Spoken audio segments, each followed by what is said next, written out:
Olá! Fazer amigos, reencontrar os de longa data, compartilhar conhecimentos, informações, fatos de qualquer parte do mundo e em tempo real, essas são apenas algumas das maravilhas que as redes sociais podem nos proporcionar. Mas como evitar o mau uso? Como evitar os excessos? Para falar desse tema tão atual, eu convidei a jornalista e psicanalista Luciana Vicente. Bem-vinda, Luciana. Muito obrigada pelo convite que você me faz, principalmente pela oportunidade que a gente tem de falar de um assunto tão importante como esse, internet e redes sociais. Tá super na onda, né? Então, Luciana, estamos usando demais as redes sociais?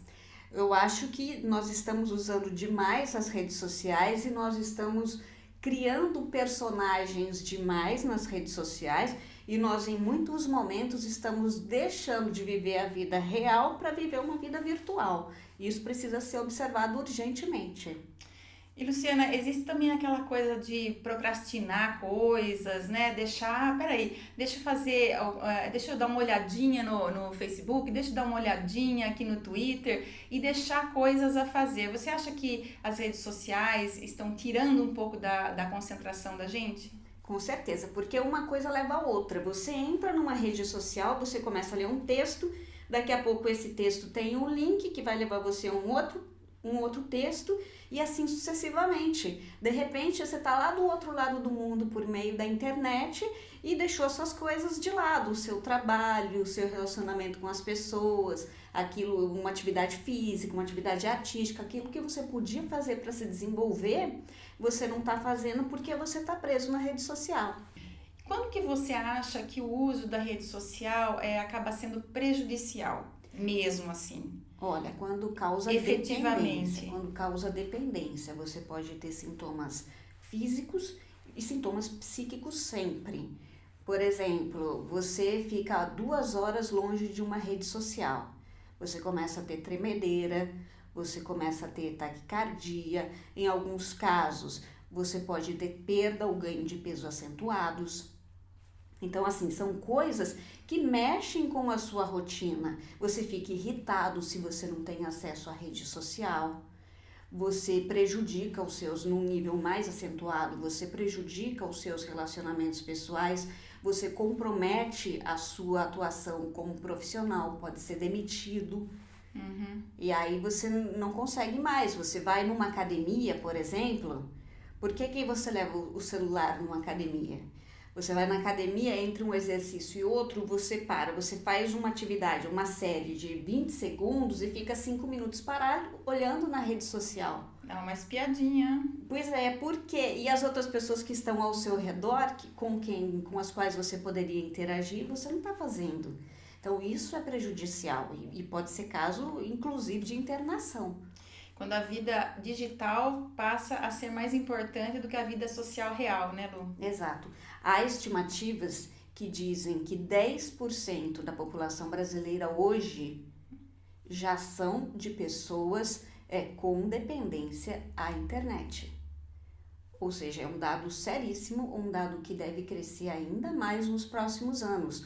Hoje, um levantamento que saiu no IBGE esse ano diz que hoje o principal acesso das pessoas à internet é através do smartphone, não é mais através do computador. Então, quer dizer, é muito fácil você acessar a internet, você acessar uma rede social. Tá na mão. Exato, é uma ferramenta muito fácil e muito poderosa. Inclusive, você estava me falando antes da nossa entrevista aqui que há casos de pessoas que tiveram que se internar de tão viciadas que estão na internet e na rede social. Sim, há pessoas que são internadas. O Hospital das Clínicas em São Paulo, por exemplo, faz grupos com pessoas viciadas, adictas à internet. Esse é um trabalho muito sério. Existem casos de pessoas que são internadas em clínicas depois que perderam o emprego, depois que desfizeram o relacionamento, ou seja, elas tinham tudo e de repente elas passaram a não ter nada. Elas têm todos os sintomas, é um vício como qualquer outro, que precisa ser tratado com a mesma seriedade de qualquer outro. Luciana, e quando que a pessoa tem que pedir ajuda? Como ela reconhece que está no momento dela pedir uma ajuda profissional? é quando ela não consegue mais ficar longe do aparelho, é quando ela não consegue mais ter uma vida normal, as relações dela estão acabando, ela não consegue ficar um determinado tempo mais sem internet, tudo depende da internet. O primeiro passo para ela voltar a ter uma vida saudável é ela reconhecer que está perdendo a mão. Aí, o que é legal? Ao invés de dormir com o telefone do lado e ele fica piscando e dando notificação a cada minuto, deixa o telefone fora do quarto. E se mesmo assim não funcionar, e se ela levantar à noite, ficar com insônia e passar ainda a aumentar cada vez mais a quantidade de utilização, é hora de procurar ajuda. Procura ajuda de um médico, procura ajuda de um psicólogo, procura ajuda de um psicanalista, alguém que possa te orientar e tentar chegar à origem disso, porque essa pessoa ela tem uma falta interior que ela busca, que causa uma angústia. Então quando ela começa a utilizar cada vez mais a internet, o que ela quer? Ela quer, em primeiro lugar, estancar esse sofrimento e depois ter uma geração, um sentimento de prazer. Então quando ela tem um pouco de prazer hoje, daí aquela quantidade de tempo não é mais suficiente, ela vai aumentando e de repente ela já está viciada, ela é uma adicta em relação à internet, em relação à rede social, e é preciso ficar atento. Mas, na sua opinião, por que as pessoas entram nesse frenesi, nessa compulsão pelas redes sociais? Olha, nas redes sociais, as pessoas podem ser quem elas quiserem ser. Então, se elas quiserem criar um personagem, elas podem criar um personagem. As pessoas passam a ser, nas redes sociais, editoras delas próprias. Elas vão colocar aquilo que elas querem, da forma que elas querem ser lidas. Então, mesmo que seja uma leitura depressiva, mesmo que ela queira demonstrar que ela está triste, que ela está raivosa, que ela está feliz, qualquer tipo de leitura, ela vai poder passar para essa pessoa que está assistindo, né? Então, assim, a pessoa, primeiro, ela cria uma personagem. E atrás desse personagem tem uma pessoa. Uhum. Então ela passa a ser, ela que é a própria personagem, passa a ser quem ela não é. E paralelamente a isso tem ela no íntimo, né? Então olha que louco que é uma mudança completa de percepção que a gente está tendo. E tem aquelas pessoas que postam de tudo, né? Se foi passear em algum lugar, põe. Se foi no restaurante, coloca. Tudo ela narra da vida dela na rede social. Esse tipo de pessoa é uma pessoa que precisa de mais de atenção, para chamar atenção que ela faz isso? Sim, a internet, as redes sociais, elas são um espaço gigantesco para aquilo que a gente chama de narcisista, né? A pessoa quando está se expondo dessa forma, o que ela quer? Ela quer ser aceita. Ela quer muito ser aceita, ela volta para aquela fase que na psicanálise a gente chama de narcisismo primário. É quando a criança de até 6 meses de idade, ela não consegue perceber que ela e a mãe são pessoas diferentes. Ela entende que ela e a mãe são a mesma pessoa. Então o que importa para ela é simplesmente a satisfação. Ela não consegue enxergar uma outra coisa a não ser a própria satisfação dela. Então, quando ela se expõe demais, o que ela quer? Receber esse retorno positivo. Ela quer ser abraçada pela rede, né? E ela tem necessidade de likes. Sim, é o vício do like. Você consegue ser, você é, se você tiver like. Se você faz uma publicação que não tem like, você já pensa, gente, alguma coisa tá errada nessa história. Ninguém gostou do que eu publiquei. Ninguém gostou, minha vida eu preciso dar uma melhorada na minha edição. Né? Deu ruim. E aí você se torna mais uma vez editor de si mesmo. Tem também aquelas pessoas que se escondem atrás de um fake, né, Luciana? Como que você vê esse perfil? Tem 2 tipos de fake, né? O fake que eu, Luciana, como editora de mim mesma, coloco numa rede social, assinando como Luciana, tô colocando aquilo que eu quero que apareça como eu mesma. E tem um outro tipo de fake, que é o fake eu, Luciana, crio um outro perfil, por exemplo, para me chamar Maria. E aí eu crio uma outra personalidade, né? A internet faz com que permite, esse é o fascínio da internet, né? Você é quem você quer ser. Então é muito perigoso, também é muito perigoso, porque depende muito da finalidade que você está tendo, né? Se é simplesmente para você fazer novos conhecidos, né? Não vou chamar de amigos, mas para você fazer novos conhecidos, ok. Agora, se é para você com esse fake ludibriar outras pessoas, aí é uma questão problemática, seja legalmente ou seja emocionalmente. Ainda falando de fake, Luciana, as crianças, tem crianças que usam a internet, que os pais deixam usar a rede social.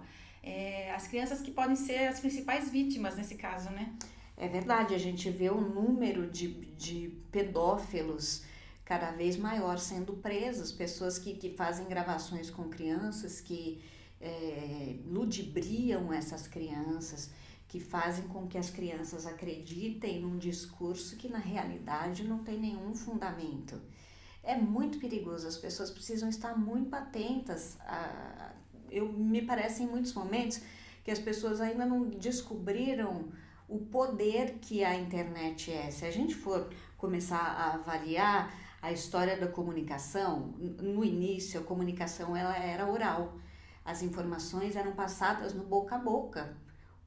Se uma pessoa tinha uma informação e não passava para outro, era memória perdida, né? Depois veio a escrita e depois veio a prensa e a possibilidade da informação circular, depois veio a fotografia, o rádio, a TV e a internet que chegou englobando absolutamente tudo. A internet é o mais poderoso dos veículos, mas não tenha dúvida disso. E a gente está no meio desse processo, aprendendo a lidar com ela. Ela surgiu durante a Guerra Fria, como estratégia de guerra. Então, assim, é muito recente, muito recente. E a gente está a gente está no olho do furacão, aprendendo a lidar com ela. Com relação às crianças, você acha que os pais deveriam educar, pais e professores, deveriam educar para o uso da rede social, para o uso da internet? Com certeza, eu penso que nós devemos ser treinados, instruídos, educados, não apenas para a operacionalização da tecnologia, mas para o pensar da tecnologia. Por exemplo, te dar um exemplo claro. Eu não preciso só saber usar o smartphone, quantas funções eles são, um programa de edição na internet ou qualquer coisa. Eu preciso saber em que momento usar, qual é a minha finalidade com isso. E no caso das crianças especialmente, é preciso instituir limites. Porque se um pai está na hora do almoço em casa e entre uma garfada e outra, ele olha no WhatsApp para ver se tem algum pedido do trabalho ou alguma coisa, como que a criança, ao ver o pai fazendo isso, não vai repetir? Ela não vai ter o espelhamento. Então, o peso e a medida. Eu volto a falar do peso e da medida porque isso é muito importante. E a mesma coisa na escola. Como é que, se num determinado momento na aula, você pode usar a internet, você permite que o aluno use o smartphone para fazer uma pesquisa e daí depois você toma o smartphone sem o aluno fazer nada errado. Então, quer dizer, são coisas que precisam ser muito bem tratadas. Eu não estou dizendo aqui que as escolas devem deixar as crianças mexendo no celular durante as aulas, não é isso. Mas é simplesmente que as crianças devam ter pesos e medidas na sua utilização. E elas têm que ser fundamentadas se sim, por quê e se não, o porquê. Assim, e a partir desse debate, encontrar uma melhor forma de utilização, porque a ferramenta é fantástica. Mas a gente não pode ser dependente dela absolutamente. Quem tem que dominar essa ferramenta somos nós. E é fantástica mesmo, porque você fica sabendo de tudo realmente, muito rápido pelas redes, as pessoas se comunicam e se tiver um acidente no trânsito, você já fica sabendo, olha, tal rua já está interditada, tudo pelo Facebook vai muito rápido pelas redes. Então, é uma ferramenta que a gente realmente tem que aprender a usar. Agora, com relação às crianças, eu também tenho um pouco de receio e acho que, na minha opinião, pais e mães não deveriam deixar a criança usar rede social. Eu acho que a gente tem que colocar assim, qual é a faixa etária dessa criança, né? Primeiro, Eu acho que a criança ela já nasce hoje em dia sabendo mexer com essa tecnologia. É uma mudança de paradigma. Eu penso que até uns 12 anos, por exemplo, uma criança, claro que cada caso é um caso, mas até uns 12 anos não vejo por que uma criança está numa rede social. Antes disso, é claro, ela vai ter acesso à tecnologia. A gente está numa era digital, não tem como você bloquear esse acesso, mas você não bloqueando, você pode educar essa criança e falar que ela fazendo parte quando ela tiver maturidade, ela vai fazer parte de uma rede social, e quando ela fizer parte de uma rede social, determinadas situações podem vir a acontecer. Então ela precisa saber. E outra coisa que também é importante no caso da criança é o pai dar abertura para o diálogo, é ter uma relação muito transparente, para que a criança não se sinta inibida de levar uma situação para o pai, que tem acontecido no mundo real ou no mundo digital. Essa criança tem que ter essa abertura, porque o pai, sem dúvida, é o principal amigo, é o principal orientador dessa criança. Como você resumiria a atitude da pessoa na rede social para se fazer um bom uso da rede social? Eu acho que a expressão que melhor define isso é bom senso. Bom senso, você não precisa se expor demais, também não precisa apenas ser um observador. É claro que de acordo com o seu momento, você vai estar numa fase de expor mais ou de expor menos. Mas se você tiver um bom senso, você vai saber aproveitar o lado positivo dessa ferramenta, que eu repito aqui que é fantástica. É uma ferramenta que permite que você viaje para qualquer lugar do mundo sem sair do lugar, que você reencontre pessoas que moram a milhares de quilômetros de distância. E outra coisa, você deve sim dar importância à internet, mas não deixe de dar uma olhadinha para o lado. Não deixe as suas relações pessoais reais, fisicamente reais, desaparecerem porque você só tá lá no smartphone na hora da academia e não olha que tem um gatinho do seu lado dando uma piscadinha para você. Entendeu? Ou no barzinho, né, Lu? Pois é. Então, assim, é bom senso. Se a gente tiver bom senso, as coisas acontecem com facilidade e de forma saudável. Luciana, muito obrigada por esse papo adorável que a gente teve essa tarde. Muito obrigada pela sua presença e por todas as informações que você passou aqui no Lado a Lado. Eu que te agradeço pela oportunidade imensa que a gente teve de falar sobre um tema tão atual, tão importante, que envolve todo mundo e que a gente precisa estar atento para ter uma convivência saudável com essa ferramenta maravilhosa que é a internet, que são as redes sociais. Vamos usar sim, mas tenhamos bom senso. Bom senso. Obrigada, Luciana. E obrigada a você que me acompanha aqui o Lado a Lado. Se você me acompanha pelo YouTube ou pela ITV, canal 24 da NET. Obrigada. A gente se vê na próxima semana. Beijo no coração.